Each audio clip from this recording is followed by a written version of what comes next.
Okay, so Krishnan, you introduce the speaker. Okay, sure. Uh, so it's a pleasure. Welcome to all of you. It's a pleasure to introduce Debashis Ghoshal, one of our first patrons when we started this seminar offline, and he's bringing up this connection with physics for the first time in our seminar. Two-dimensional gauge theory. Sorry if it's not the first time. Intersection numbers and special functions. Over to you, Debashis. Thanks. Yeah, good afternoon, and I should begin by thanking Gaurav and Krishnan, who has been insisting that I give a talk, even though I'm only a physicist. I hope when you can see the screen, everyone can see the screen, and when I move the cursor or I go to the next page, it's moving for everyone. Yes, yes. Debashis, could you make it full screen maybe? It's not full screen now. Not for me. Okay, so I can make it full screen, but then I can't see anyone else. Okay, so I should say that it's with certain apprehension that I am giving this talk, and that's for several reasons. First thing is that this is based on some work that we had done really long ago. The paper was published in 2014, and we have been working for several months before that.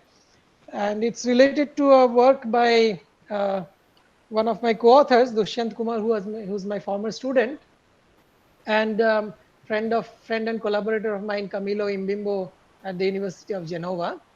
So main reason for the apprehension is that it's a really very old piece of work, but I'm pretty sure that none of you has read this paper, so that at least is not a problem. The other problem is that I really know very little about the sophisticated mathematics background that underlies it. And at the time that we are doing the work, I was reading up a bit, and I thought that the long notice that Gaurav and Krishnan gave me, I would be able to read up and really be on top and learn new stuff, but that didn't happen as usual. One is busy with other things, more contemporary subjects. So I have actually forgotten about some of the geometrical issues that I knew about that time. And finally, as I mentioned, that I'm a physicist, I'm not a mathematician. So one speaks a different language, or certainly a language with a different accent. So it may make it difficult to understand each other at times, but please feel free to ask questions if something is not clear. I can't guarantee that I'll make it any clearer, but at least we'll try to have a dialogue. Okay. So why am I talking about this very old piece of work here and now? Okay. The reason is that when Gaurav came to our school first few months ago, he is an expert in special functions, and this problem that we did many years ago, there's some unfinished agenda that we had. We spent a few more months trying to resolve those, and we didn't succeed.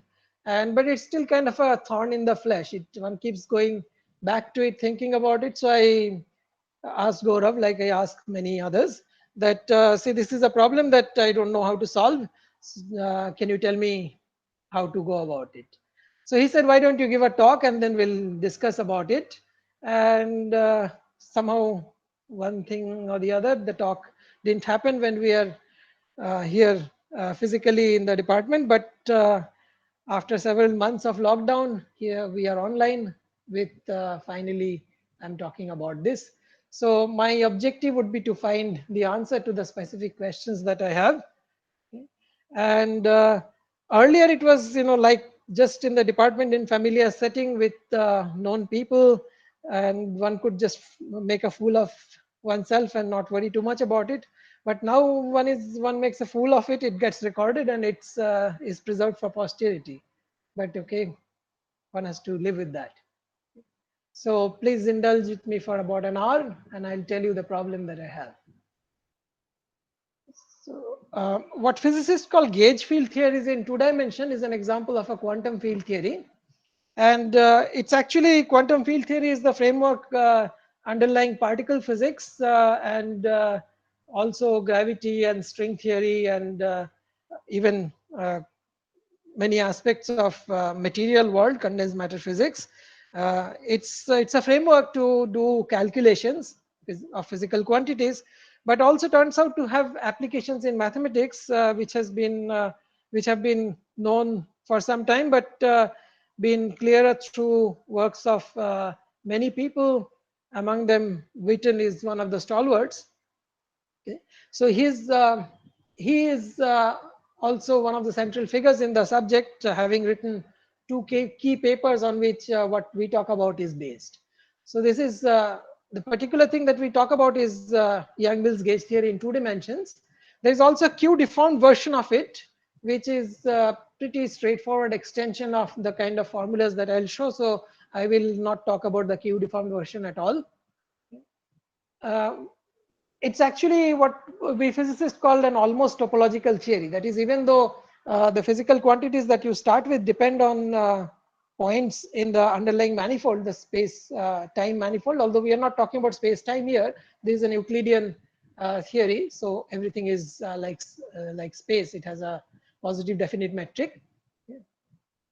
This theory is what is called almost topological, even though it depends on, the quantities apparently depend on the distances, but when you do some calculations at the end of it, the what we call correlation functions, that is averages of values of different fields and also various generating functions, they do not depend on the details of the geometry, they depend only on the topological quantities that characterize the manifold. So for example, in 2 dimension, it will depend on the Euler characteristics, which is specified by the genus and the number of boundaries of the surface. But it's not quite topological, it's almost topological, but it also depends on because it also depends on the area of the surface. So the results that we get depend in general on the what we call the gauge coupling constant. This basically tells you in an interacting field theory how strongly things interact. Another way to say this is that how strong are the nonlinear terms in the various equations, how strongly nonlinear the theory is. Okay, so this is what we physicists call a dimensionful parameter. It has the similar to area, which is also dimensionful parameter. So you'd measure it in terms of square of length, which itself you need a unit to specify it. So say meter square or centimeter square. Similarly, GM square is also a dimensionful parameter. It's actually inverse of the dimension of area. So if you take the combination area times the GM square, coupling constant square, then you get a dimensionless number, and the quantities that you calculate are expressed in terms of this dimensionless number, which we'll call epsilon. In the limit of 0 area or 0 epsilon, to be more precise, this becomes a completely topological theory. There is no explicit dependence on the area also. And in fact, it's one of the first topological quantum field theories to have been studied. Okay. Mathematically, Yang-Mills theory is actually a tool to study principal bundles on a manifold with a structure group G. And in particular, if we study Yang-Mills theory in 2 dimensions, the underlying manifolds are 2-dimensional manifolds, in particular Riemann surfaces, which could have boundaries or may not have boundaries. So the motivation from both physical and mathematical perspective, a few motivations let me mention. There are the equations of motion of this theory have some solutions which we call classical solutions. They are the flat connections that you get on these manifolds, flat connections for the gauge bundle. Okay. These are, if you have, instead of 2 dimensions, if you are studying the theory in 4 dimensions, then you get classical solutions which are more complicated. These are the so-called instanton solutions. Okay. In 2 dimension, it's simpler, it's the flat connections. Okay. So what one is interested in is the study of these moduli space of these flat connections, that is equivalence classes of flat connections, which are to be counted modulo transformation by the group elements, which we call gauge transformations. Okay. These are of interest in both physics and mathematics. Okay. And because of the simplicity of the theory, many of the calculations actually become simple, especially in the limit when epsilon goes to 0. And this phenomena it tells you basically that some integrals that you want to calculate can be evaluated using saddle point techniques, and the saddle point give you exact answers. And this particular phenomena is called non-abelian localization, which was first introduced and studied by Witten in the context of two-dimensional Young-Mills theory. So what he did was he analyzed two-dimensional Young-Mills theory on a compact Riemann surface of genus G to find some detailed topological structure about the moduli space of flat connections on the surface sigma G. For the particular case of gauge group G, which is either SU2 or SO3, that is the special unitary group of 2 by 2 matrices or the special orthogonal group of 3 by 3 matrices. Okay. The same calculations have been done by a mathematician Tadeusz using more traditional mathematical tools, and of course the two approaches give you the same answers. But explicit results are not really known for other gauge groups except these two. Okay. In fact, these two gauge groups are very closely related. So the calculations that the answers that you get are also very similar for these two cases. There's some crucial differences, but otherwise they're very similar. The framework actually is general and it applies to any gauge group, but the explicit calculation have not been possible for other gauge groups. And my open question is connected to that problem. So what did we do? Witten's papers were in 91 and 93, and about 10 years, we studied this about 10 years after that. Okay. So what my student found a curious mathematical result by Ian Richards, a construction of a family of surfaces which have infinite genus. Okay. And these are not just any surfaces, it's very specific kind of surfaces. Otherwise, the genus state going to infinity will not make any sense. Although the motivation and the results, the construction of Richards are somewhat different from ours. Rather, we take his results, but we use it for a different purpose and also make certain modifications that I'll come to later. But the main point is that the surfaces are constructed recursively, and because of this recursive structure, the surfaces are characterized by two integers, which are h, which are number of handles at each stage of this construction, and p is the number of boundaries of each block that we need at any stage of the construction. Okay.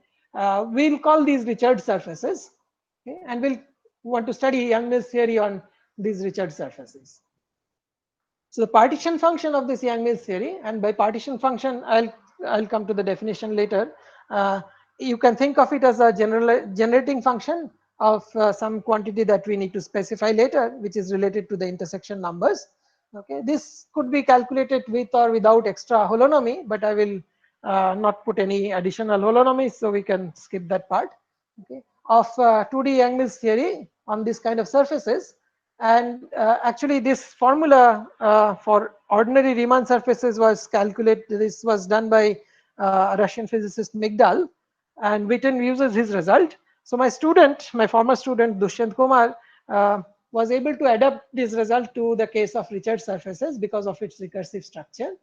And with Imbimbo, with Camilo Imbimbo and Dushyant Kumar, we studied the so-called weak coupling expansion of the partition function, and then using the techniques that Witten gave in his papers, we extracted what may or may not be topological information about the moduli space of flat connections on these surfaces, but at least one could think of this as just a technique to calculate results that Witten already got for finite genus surfaces for SU2 and possibly for other gauge groups by using an analytic continuation that works in our approach.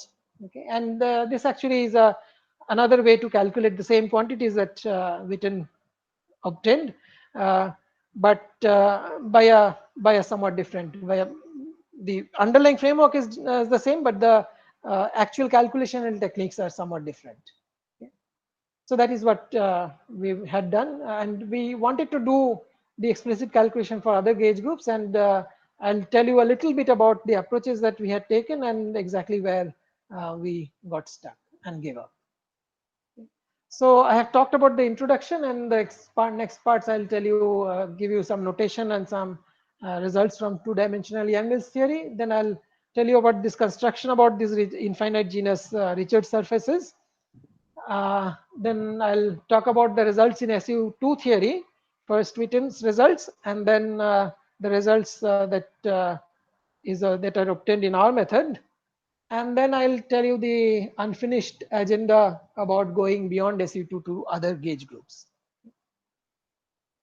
So the notation, some of it I have been using probably. So sigma is an orientable two-dimensional surface which may or may not have some boundaries. I can't Yes. see next slide, I think. I can see. You can see it. Yeah. Okay, so that's probably somebody's specific problem. Is it resolved? Yeah, now I can see it. Okay, so sigma is a orientable Riemann surface. It has some number of handles G and some number of boundaries possibly B, and the boundaries are disjoint. G is a Lie group, capital G, and this Gothic small g is the corresponding Lie algebra. We have a principal G bundle over this Riemann surface, and A is a connection on this. This connection is what in physics we call gauge group. This is actually a Lie algebra valued one form, and you can write therefore it as AIX dxi. And if you choose a basis in the Lie algebra in terms of set of matrices, say TA, where A goes from 1 up to the dimension of the group, then you can write AIA dxi TA, sum over I and A. Okay.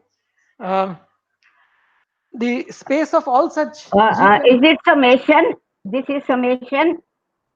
This summation, actually, sorry, I was using a physicist conventional notation called the Einstein summation convention. So if we have an index which is both up and down, we assume that it is summed over the indices. So I should have probably, probably put that. Thank you.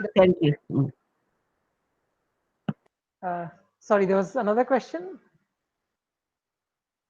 That's fine. Okay, thank you. I wanted to highlight that. Okay, thank you.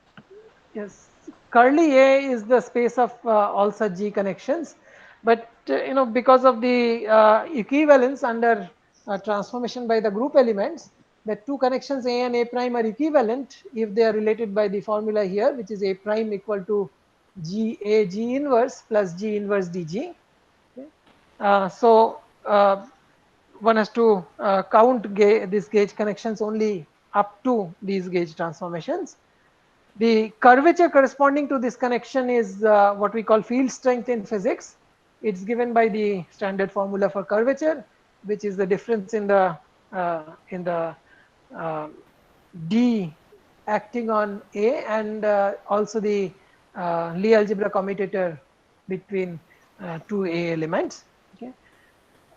Again, F itself is not gauge invariant, but it doesn't have the inhomogeneous term like the A has. It transforms homogeneously by a left and right multiplication by G and G inverse. Okay. A connection is called a flat connection if this F is 0. Okay, the two form F vanishes. Okay. So this object of interest is the space of flat connections on the surface G for a given gauge group G, on the surface sigma for a given gauge group G, and various topological and mainly topological aspects of this space is what both mathematicians and physicists are interested in. So what Witten showed is that one can use techniques of quantum field theory to study the topological properties of this moduli space. Debashis, there was a question by JNU, maybe it's relevant now. Why is MG? Why are the topological properties of MG interesting to physicists? Why is it interesting to physicists? Okay, maybe not for this particular theory, but in general for four-dimensional theories, it is more physical quantity. But well, I'm talking about theoretical physicists. The reason it's interesting is because these are related to what we call correlation functions. So these are objects where you take some bunch of physical quantities, which are physical fields, like say the curvature or some other quantities which could be related to holonomies, and then you take you multiply a bunch of them, say 4 of them or so, and then you calculate the average over all possible configurations that you can take. So these are what are called correlation functions. These are objects that can be measured in some cases in more physical theories in laboratory experiments. So that's the reason why it's interesting to physicists. Okay, that should be enough. His microphone is not working. Okay. So the most quantum field theories are specified by in a Lagrangian framework, really, where one specifies, or Hamiltonian framework in which one specifies an action functional, and from where one can get the, in classical theory one can get the equations of motion of the theory, and in quantum theory where one needs to do some kind of averaging over all field configurations. This is related to the measure with which you do the averaging. So the action functional for the Yang-Mills theory is given by trace of a quadratic function of the curvature f in this particular form. So which you can write schematically as trace of f square, and this quantity is to be multiplied with 1 by the coupling constant square for this to be meaningful dimensionless quantity. I think I'm going really slow in terms of I should speed up a little, otherwise I'll not come to any useful part. So the surface, on a surface, the 2 form is proportional to the volume form, so one can equivalently trade the curvature Fij in terms of a function Fx and write the action also in terms of a function Fx. Okay. As in the limit of weak coupling, the dominant contribution to the partition function comes from the flat connections, which are also the global minima of the action functional. Okay.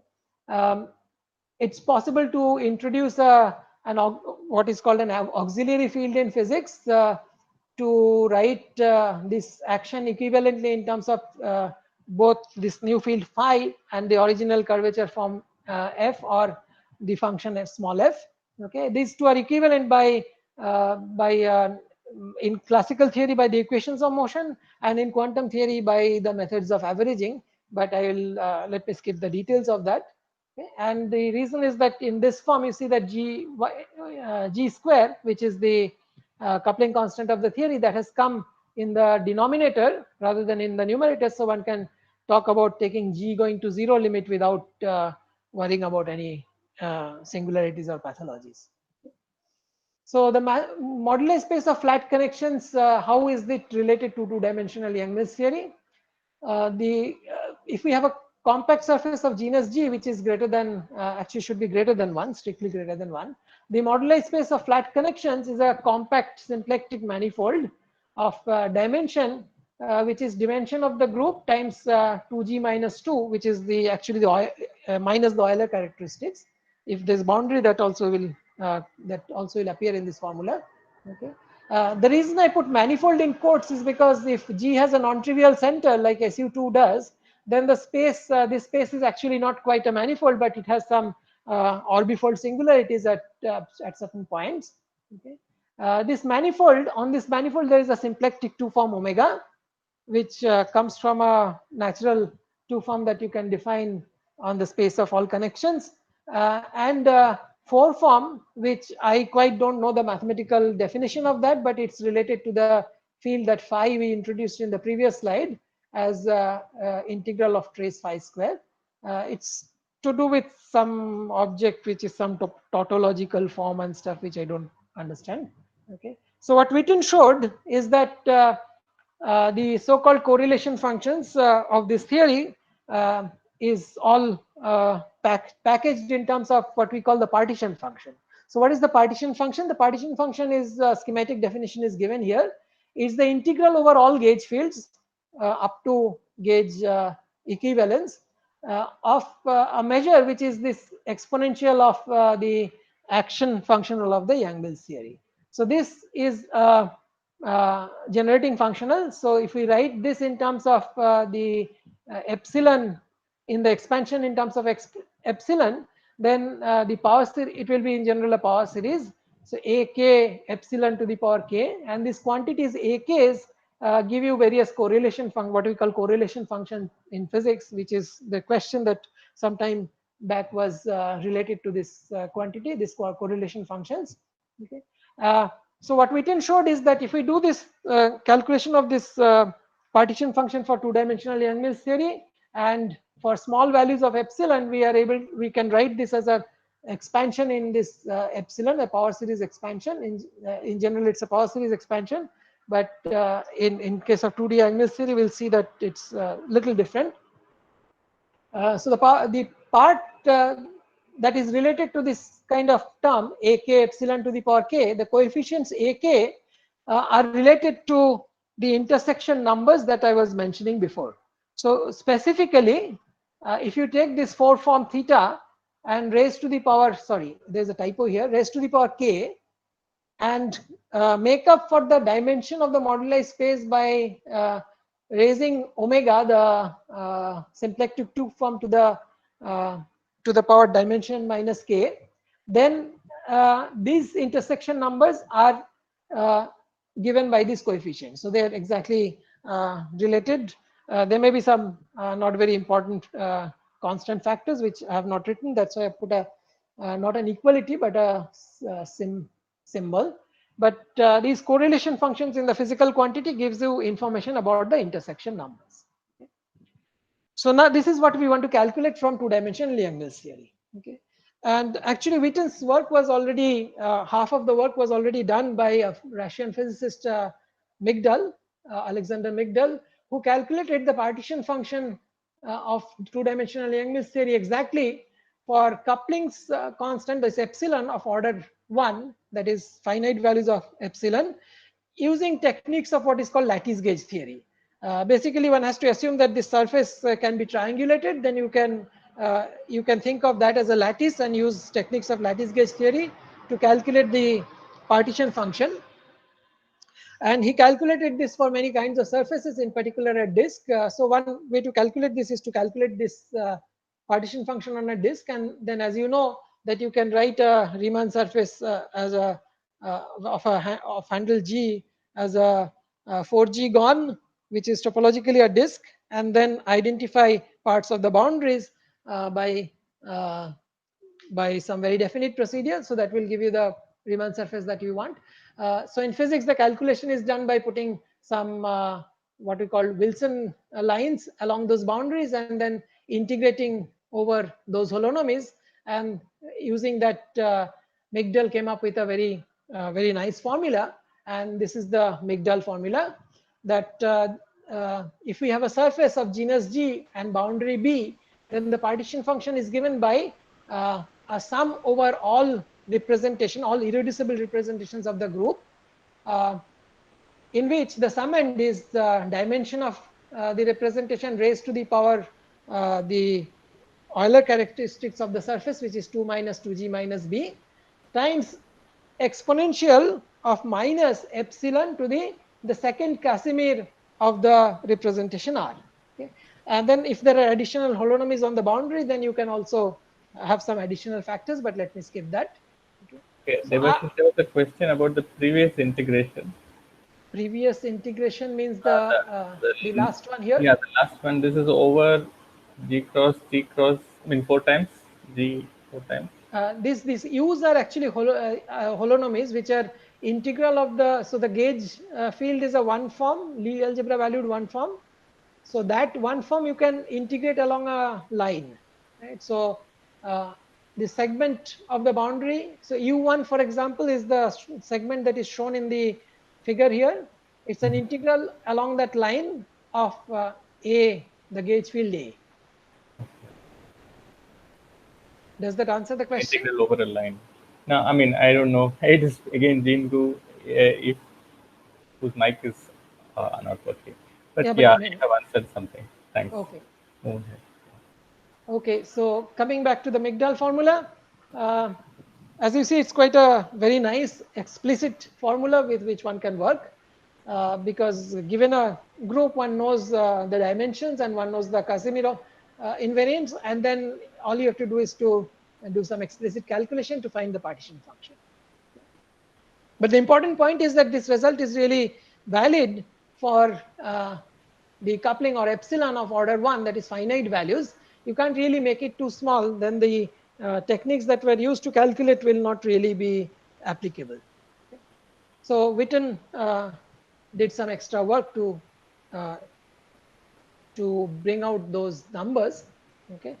Before I come to that, let me talk a little bit about the construction of the infinite genus surface that we use.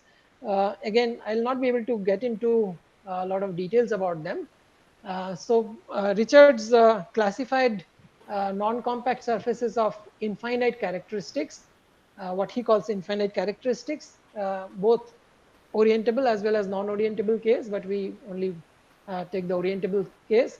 Okay, and this lead to a kind of surfaces that we use for our for the Young-Mills theory case, and that is that construction I'll describe follows his ideas. But there is one difference, is that the in case of Richards, there are something called ideal boundaries at infinity, which are not boundaries in our case. We cap those, that or rather close those. These are kind of singular points in our case. The construction of the surfaces are recursive, which I'm coming to in the next two slides. The surfaces admit triangulation, so that we can assume that Migdal's formalism can be applied. They are parameterized by two integers, which are h and p. We'll just see in a minute what h and p are. So the construction of the surfaces are, as I mentioned several times, is a recursive construction. So you can think of it as starting with one basic Lego block and then joining them in a tree-like structure. So the on the left is the tree in which each blob stands for this Lego, which you can change to get different surfaces. So here is one example of a Lego block. This one has 4 handles and 3 boundaries on the right. The left boundary is the one that is to be joined here on the boundary of this. So at any stage of this construction, the left boundary is to be identified with the right boundary of the next generation of Lego blocks. Okay. So when you do that, this tree will give rise to surfaces which look like this one. So this has handle 1 at each stage of the construction and 2 boundaries. So P is 2 here and H is equal to 1. In the other figure, H is 6 apart from some dots, and P is 3. The countable number of P is 3, but there are also some dots that are shown here. This recursive structure actually allows for us to calculate the partition function of two-dimensional Young-Mills theory.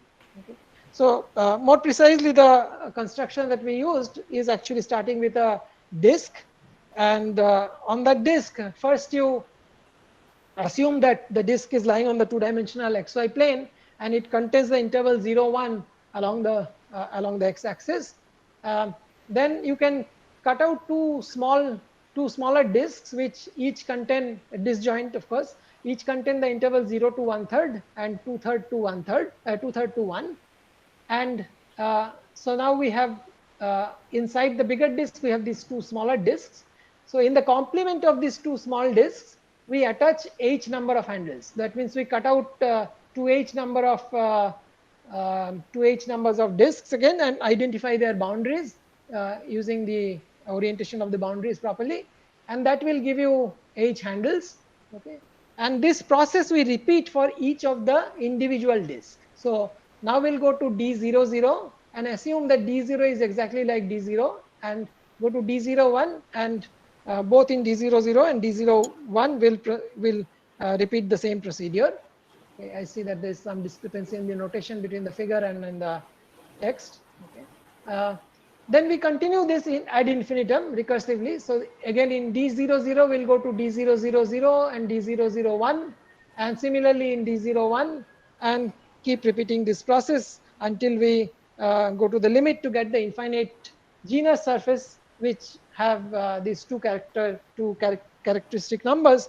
P is the number of branching at each stage, and H is the number of handle that we attach to each boundary component at each stage. So the reason that the ideal boundaries become singular points is because we don't assume that they are open boundary points, but we cap them, and this surface has one regular boundary, which is the outer boundary that we start with, where you could put an extra holonomy if you want. So on this surface, Debashis, yes. in the previous example, you were having like two branches, I suppose. Just guessing. In this case, it has two branches. Yeah, in the disk picture here, it has two branches. So that's you could change that also. You could change that to as many. So this one I just followed the standard Cantor set, but you can use any others and get other surfaces.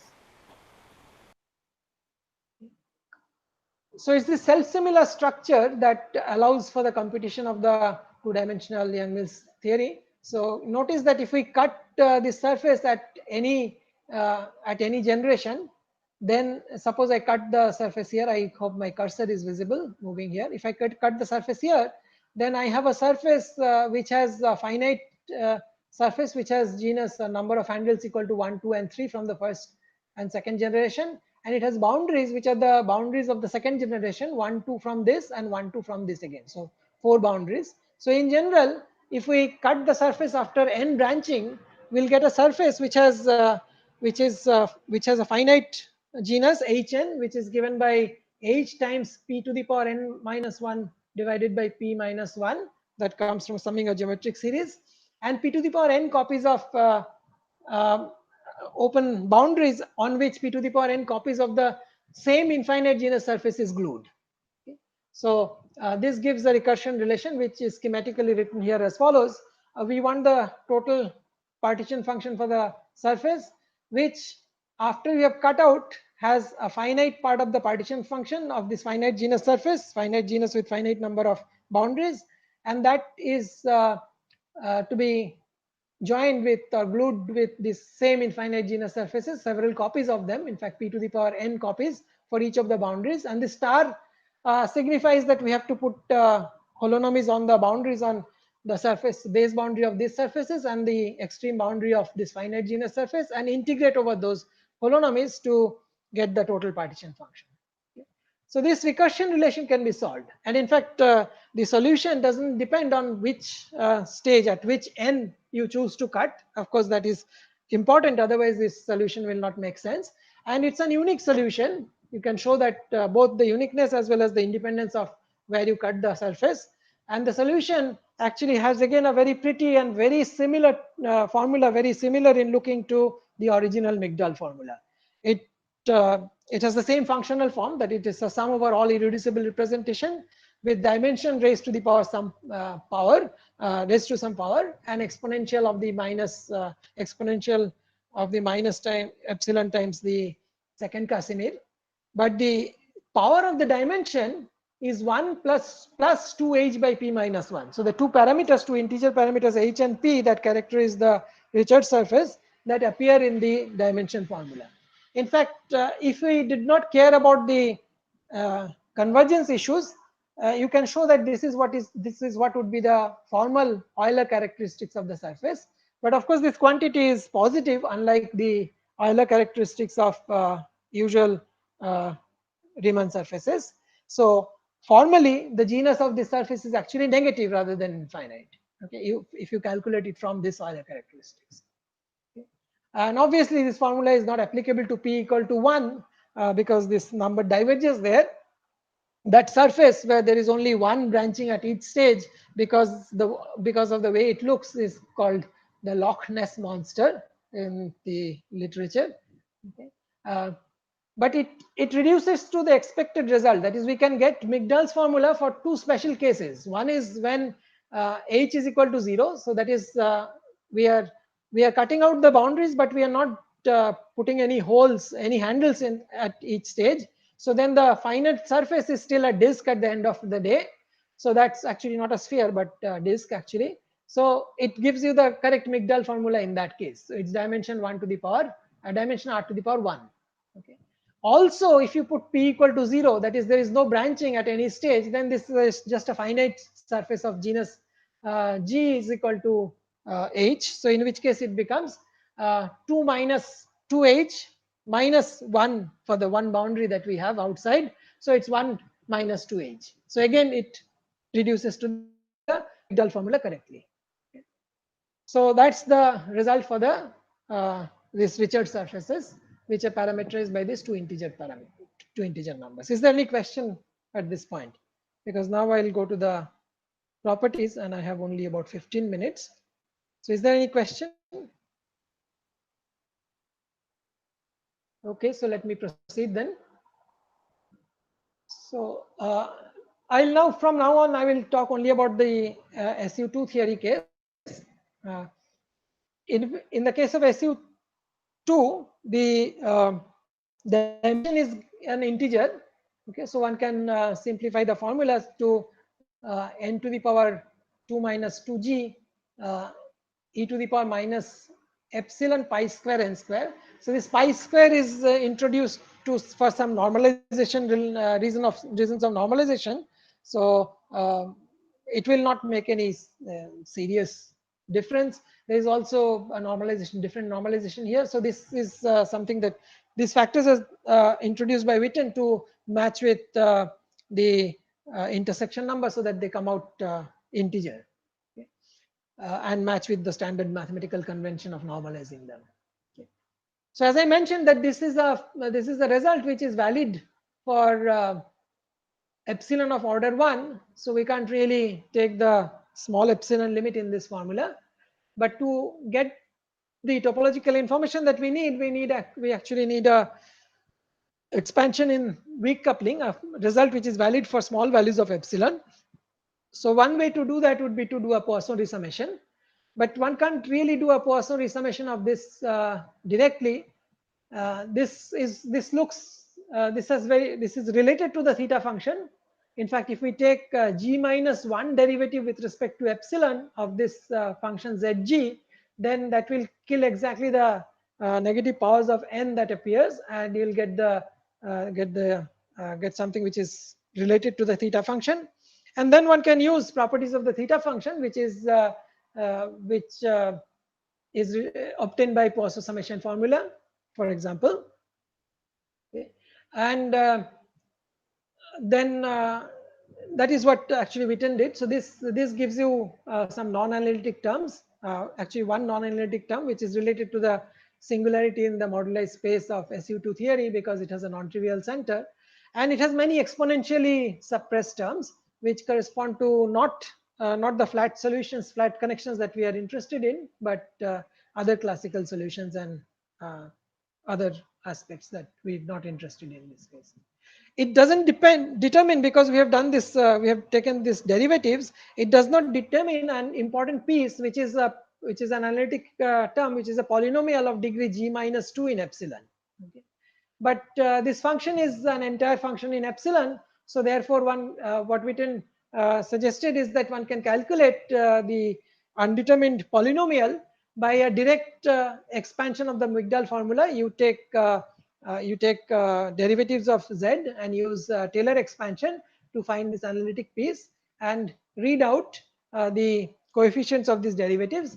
So once you take the derivatives and set epsilon equal to 0, then you can see that this blue part is simply will give you different powers of n, and 2 to the 2 minus 2g is the leading power, but once you take derivative, this will reduce the power, and these are nothing but the Riemann zeta function. Okay. So because of the various other factors of pi and 2 and factorials that come from the Taylor expansion, the coefficients have this exact formula, which is ak related to zeta of 2g minus 2 minus 2k for k from 0 to g minus 2. There is a non-analytic piece, as I mentioned, which is related to the orbifold singularity. And there is one other term which is not related to these intersection numbers, but it also is a finite coefficient. Okay.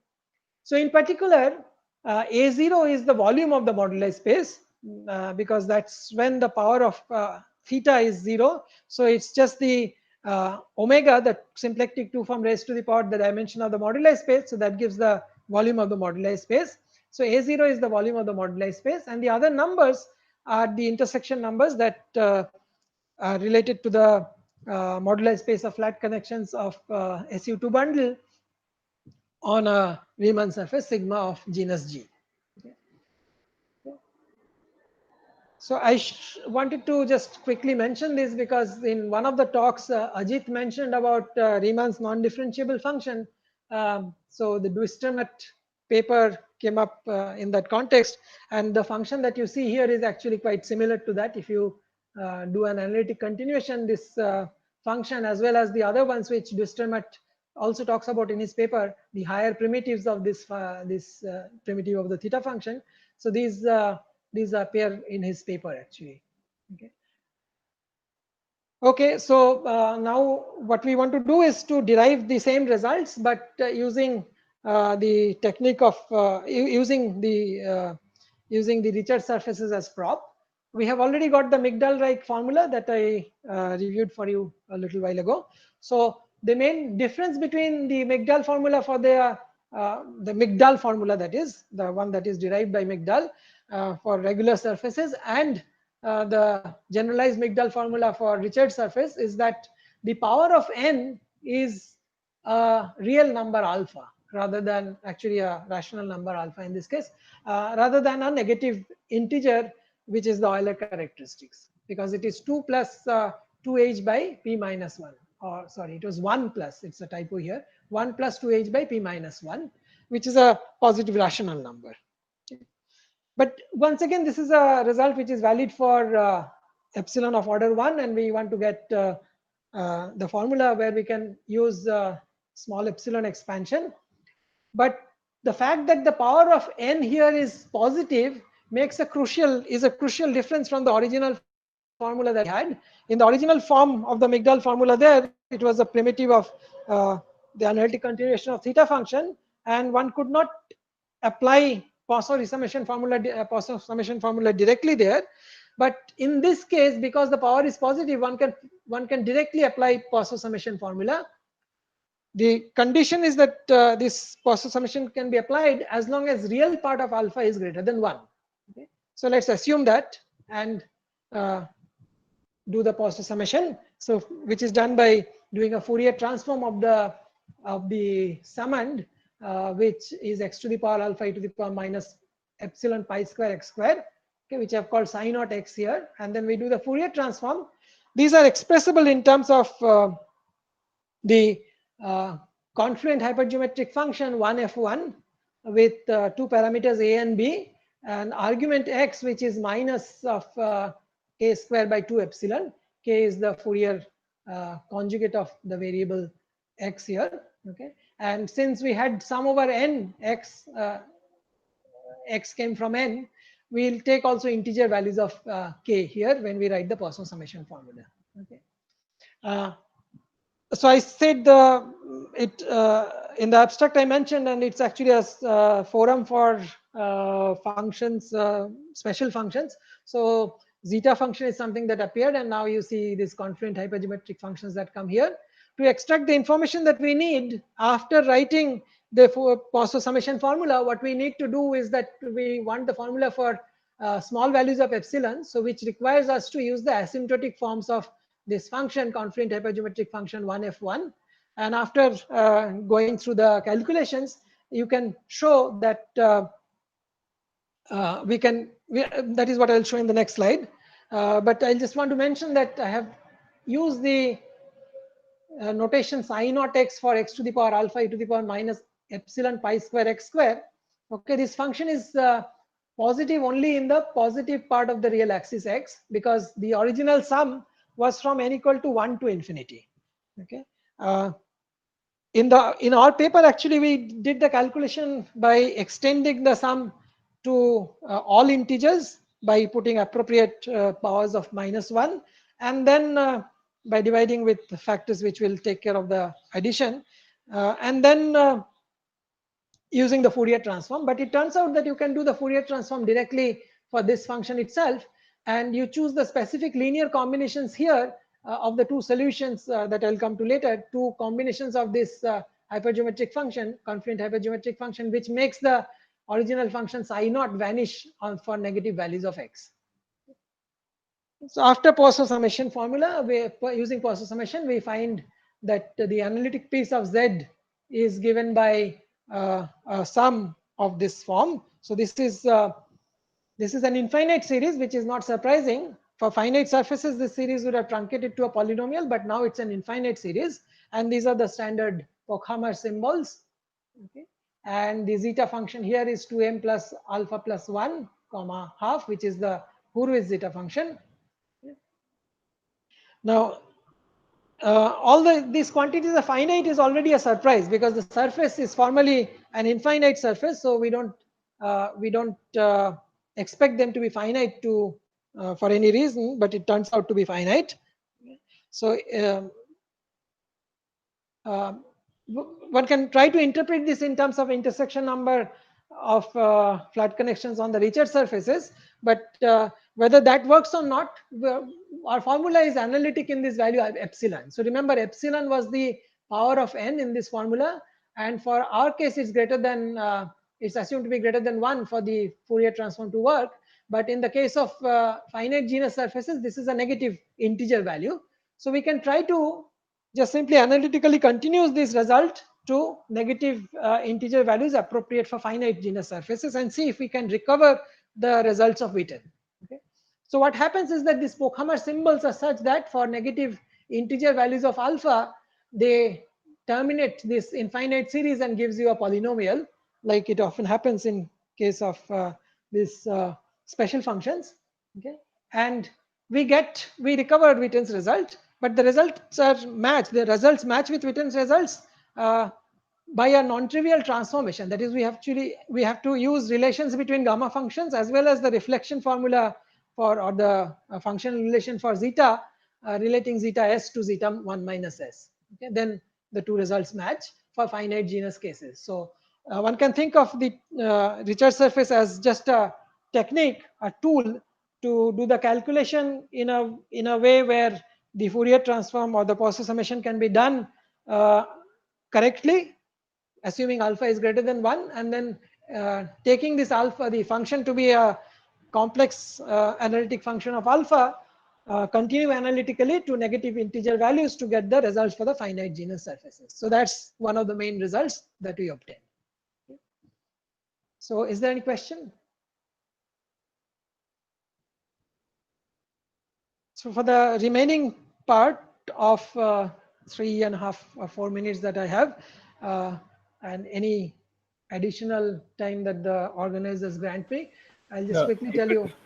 Since we started late, I'm at least 5 minutes or okay, more. so I'll try to wrap it up within that time. So the notation that I used for x to the power alpha e to the power minus x square up to this constant is psi naught x, which is actually suggestive. Well, since there's no time, I'll not go into SO3. The SO3 results are very similar to SU2. There is no center, so there is no non-analytic piece, but other numbers are very close to SU2 numbers. And the series is also very similar between the representation, the dimensions of the representations of SO3 are odd integers. The dimensions are odd integers rather than all integers. So that's one difference. So it's a sum of terms. You can add and subtract the even integer part, and the even integer part can be written in terms of the original SU2 part again. So that's how the calculation can be done. Okay, so the notation, as I said, is suggestive because for reasons we don't quite understand, this is actually related to what are called Calogero systems studied by physicists, and also I think by in some mathematicians, because it's what are called integrable systems.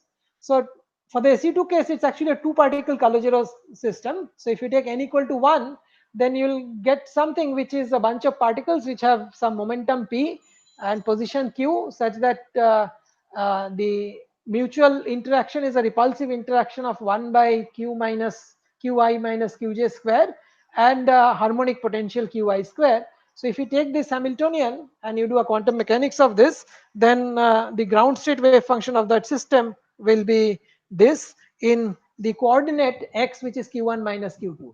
There are two coordinates which are q1 minus q2 and q1 plus q2. So that's what we call center of mass coordinate that decouples. So you get two decoupled system of equations.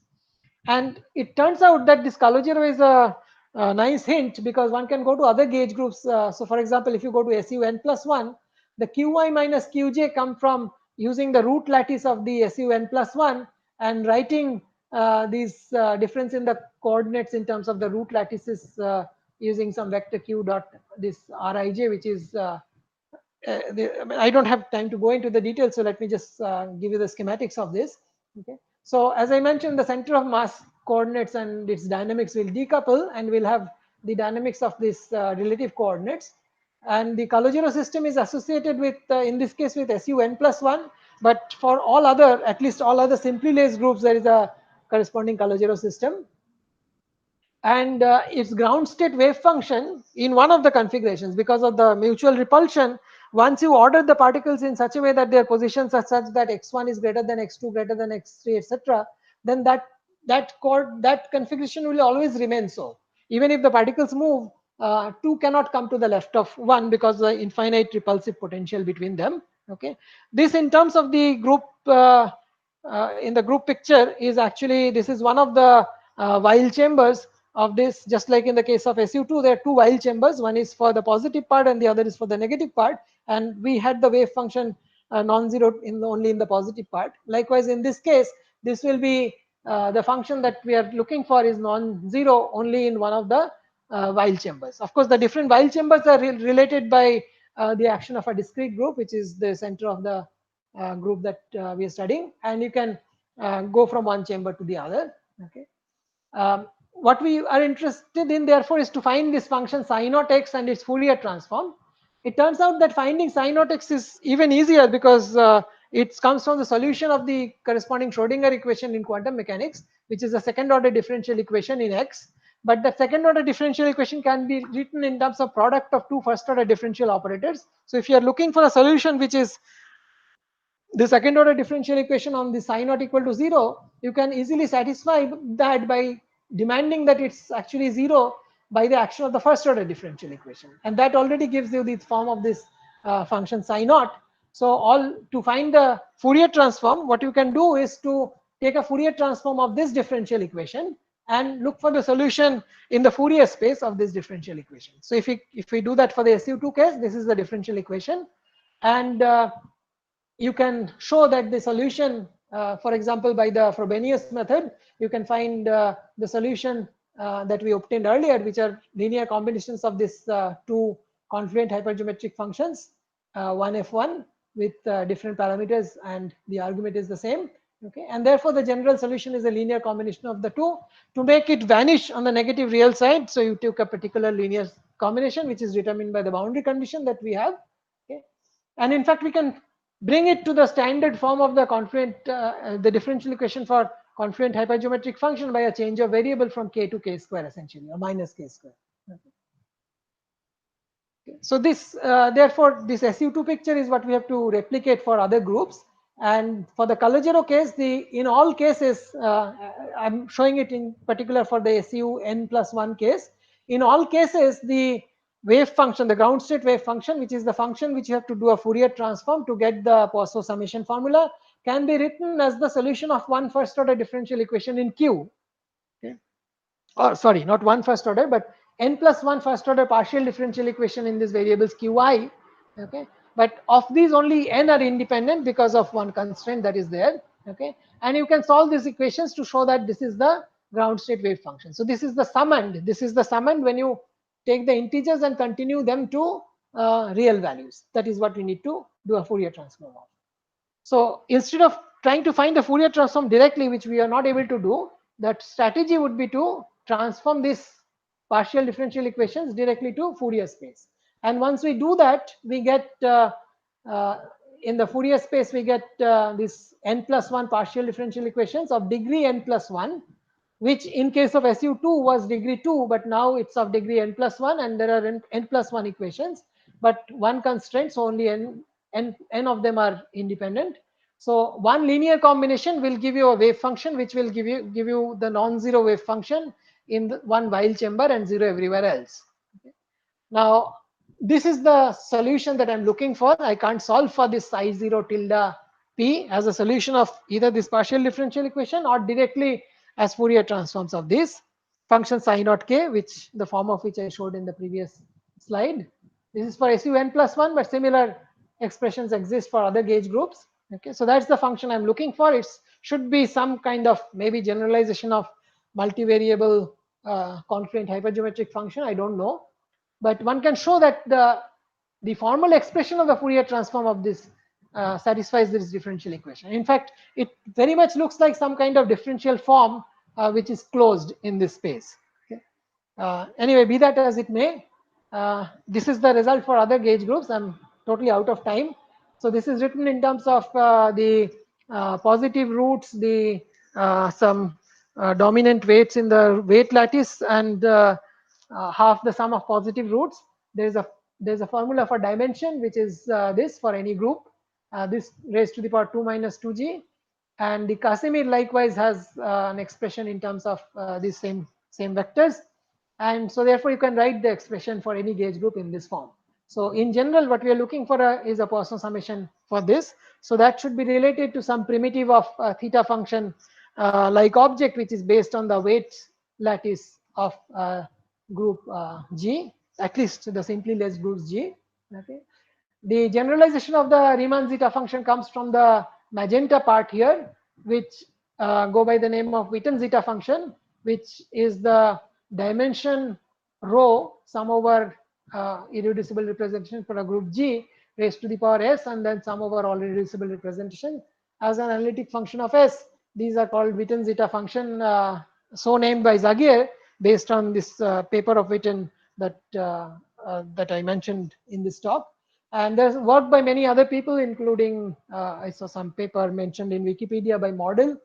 So for SU3 in particular, there will be two integers other than one integer, and this is the form of the Migdal formula, and this part is the corresponding Witten zeta function.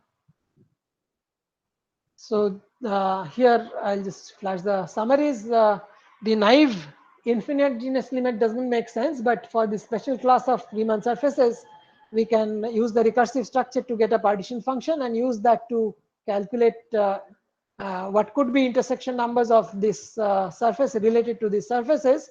But we can use that at least as a technique to find calculation the intersection number of modular space of Riemann surfaces of flat connections on Riemann surfaces of finite genus.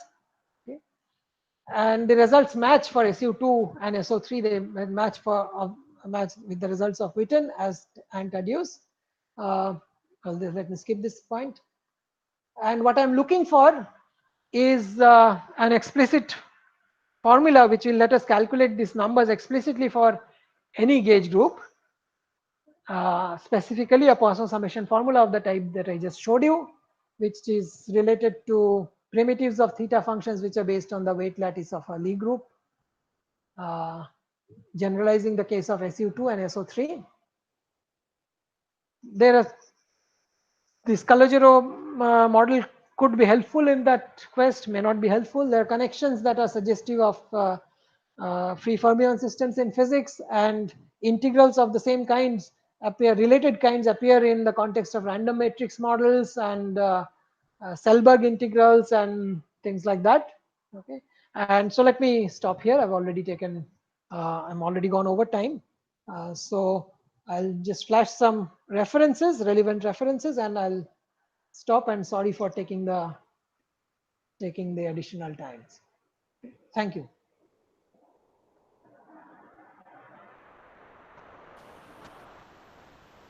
Thanks a lot, Debashis. There's at least one question. Yeah, I saw the question. How is the 2D Yang-Mills theory and the Calogero system related? This is only an observation, so I don't really know why there is a relation. There could be some relation through the representation of these algebras or the corresponding groups, which I don't know about. The reason why we think there is a relation is that for Poisson summation we need to do a Fourier transform, and the corresponding function is the ground state of the Calogero quantum system. And that seems to be the case for the gauge groups that higher gauge groups that we studied, that we looked at. The reason we don't know, but that's just an empirical observation. So if you're asking if there is why there is should be a relation from for mathematical reasons, that I don't know. Even physical reasons I don't know. It should be actually good to explore this and find out the real reason. But at the moment, it's an empirical observation.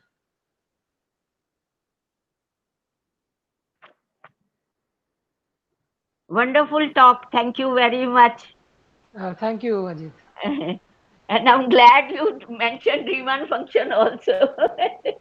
Yeah, actually, that struck me. That struck me when you mentioned about this function, and when I downloaded the paper and I saw that these are exactly the functions that we had when we were working on this. Except, of course, this I there. Very nice, very nice.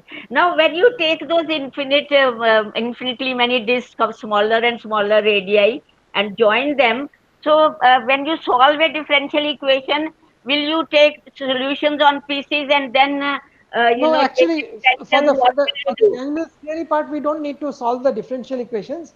We directly calculate the partition function using this Migdal's method, or rather, actually, we assume that Migdal's formula is, of course, valid for finite genus surfaces. So when we cut the surface, we get a finite genus surface, and we get several copies of the infinite genus surface again. So we simply assume that there is a partition function of the Yang-Mills theory on these surfaces. If we just assume its existence, then we can find its form by solving the recursion relation that I gave.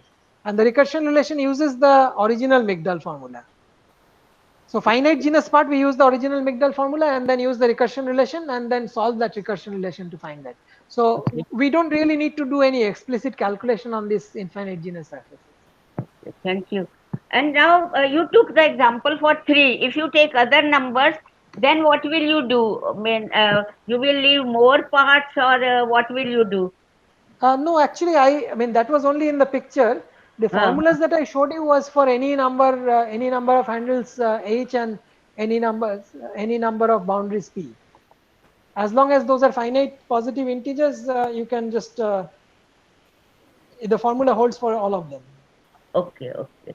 So you will leave alternate ones, or what will you do? I don't understand the question. No, okay, that is fine. Okay, I'll look at the paper also. Thank you, thank you. Okay. Yeah, Jin Gu has 2 questions. Reference for Q analogs. I'm just looking at that. I remember that there are papers by Thiers and others, and it's there in our paper.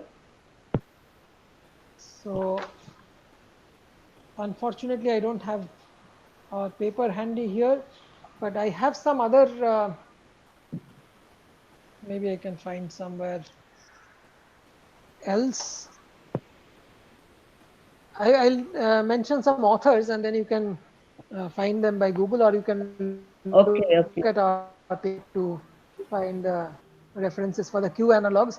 The Q analogs, actually, the formulas are quite straightforward. You replace the dimension by the Q dimension, and whatever is the Q analog for the second Casimir, I don't quite remember that. For the Q deformed case, the people are Richard Chabot and Miguel Thiers. I don't have the other names here. I'm sorry. Maybe that's fine. If I look at yeah, from your paper. So the other question was regularized volume about the infinite surface. How do we regularize that? No, we don't regularize it. We just get a finite value. In fact, we don't know whether this interpretation in the original Richards formula, we just don't know whether that has a geometrical or topological interpretation.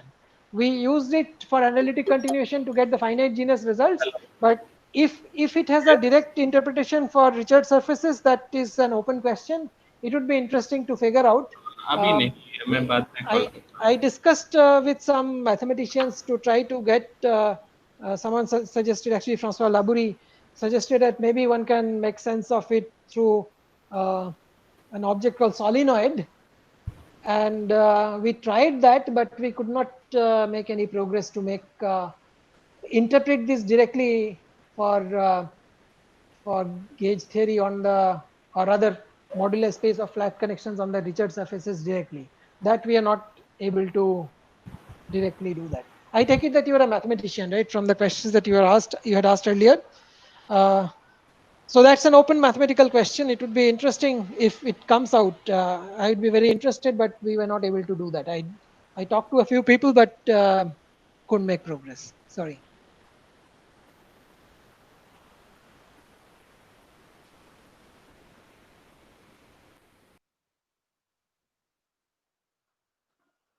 No, we did not try to divide the total volume by the number of blocks because I don't know any other way of calculating the volume. We just use this Witten's technique on the generalized Migdal formula, and the number for the corresponding volume comes out to be finite. We don't know of any other way of calculating the volume to get the to do anything else.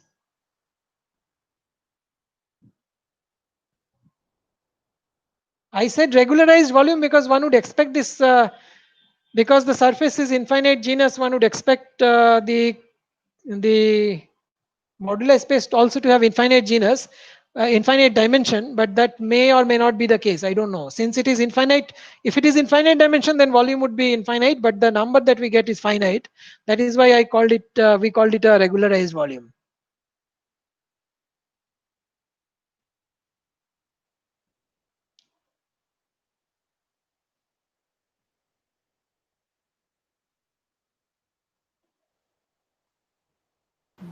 Okay, so is there any other questions?